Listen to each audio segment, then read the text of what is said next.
barashada quraanku waa waajib kasto saaran qof kasto islaama siibahan waalidka qurbaa ku nool waalid waajib ayaa ka saaran inaad ubadkaaga ku tarbiyadeyso isla markaana barto diinteena islaamka ma weyday macallin ku tarbiyadeeyo isla markaana kugu barbaariya diinta islaamka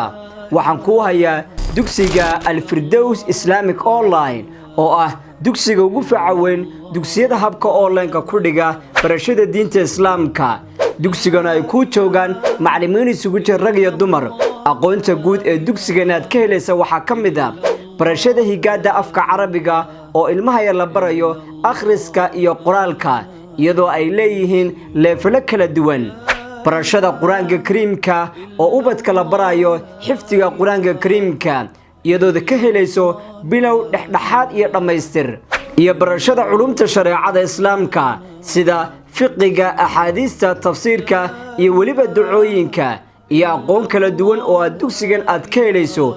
ardaygu marka uu dhameysto mid kamid ah aqoonta kala duwan ee dugsigani waxa loo soo dirayaa isla markaana la siinayaa shahaado cadeynaysa hadaba waalid ka faa'iideyso oo qudhigaagu baro salaada at-tahiyaadka iyo waliba aayad kursida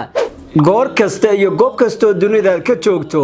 hadda soo wac dugsiga Al-Firdaws Islamic Online kana baro Quraanka Kariimka wixii faahfaahinaya inta dheer waxaynu kala xiriireysaan ciwaanada iyo WhatsApp-ka shaashadeeda ka muuqda balanteena waa inaynu ka faa'iideysano Al-Firdaws Islamic Online